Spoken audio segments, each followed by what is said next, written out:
হাসনাত আব্দুল্লাহ এবং সার্ভিস বিভিন্ন গোলামে যে কর্মসূচি তারা দিয়েছিল আওয়ামী লীগ নিষিদ্ধ করার জন্য ঘোষণাপত্র জন্য, কিন্তু তারা এটা বাস্তবায়ন করে না।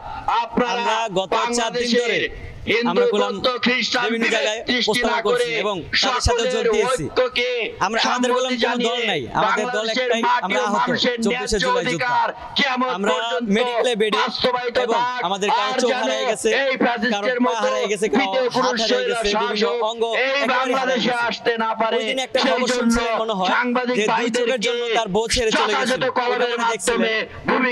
আমরা যেটা জন্য আছি 9 মাস ধরে আমরা মেডিকেলে, আমাদের যে রাষ্ট্রীয় স্বীকৃতি দেওয়ার কথা এটা দেয় নাই গা, আর যেটা জুলাই ঘোষণাপত্র দেওয়ার কথা সেটাও দেয় নাই, আমাদের যে পুনর্বাসনের কথা সেটাও হয়নি। অবশেষে আমাদের যে আওয়ামী লীগ যে নিষিদ্ধ করার কথা ছিল সেটাও পরিপূর্ণভাবে হয় না, কারণ তারা যতক্ষণ না যে বিচার আগ পর্যন্ত তারা নিষিদ্ধ করা এটা হয় না এদের পক্ষে। আমরা তো এটা অপেক্ষা করতে পারবো না। বিভিন্ন জায়গায় ধর্ষণ হচ্ছে, আওয়ামী লীগের নেতাকর্মীরা ধর্ষণ করছে, অনেক জায়গায় মারামারি হয়ে গেছে, এখনো নিষিদ্ধ হচ্ছে না কেন?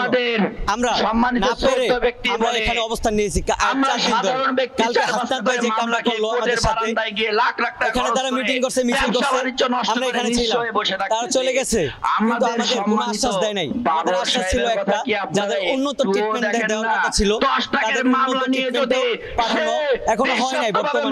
মানে উপদেষ্টা মণ্ডলী এবং গভর্নমেন্টের জায়গায় বাইরে গেছে জিনিসটা।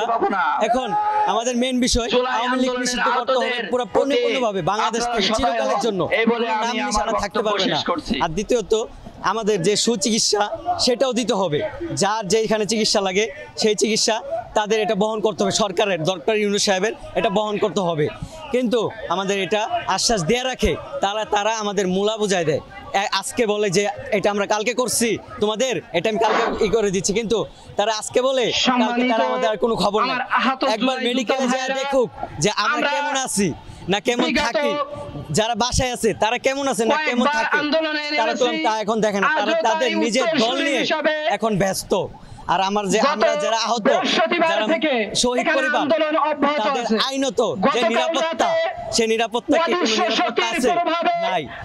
বিভিন্ন জায়গায় হয়রানির শিকার হচ্ছে, মার্ডার হচ্ছে, কোনো আইনের কোনো প্রশিক্ষণকে এখন তারা পরিপূর্ণভাবে এটা করে না। আমাদের দাবি 3টাই। প্রথম দাবি হলো আমাদের আওয়ামী লীগ এটা পুরো চিরকালের জন্য বাংলাদেশ থেকে নিষিদ্ধ করে দিতে হবে। দ্বিতীয়ত আমাদের জুলাই যে ঘোষণাপত্র, সেই ঘোষণাপত্র দিতে হবে, রাষ্ট্রীয় স্বীকৃত। আর তৃতীয়ত আমাদের পরিপূর্ণ সুচিকিৎসা নিশ্চিত করতে হবে। এতে আমরা খুশি, কিন্তু আমরা কোনো দলীয় না, আমরা কোনো আহত, পরিচয় একটা আহত।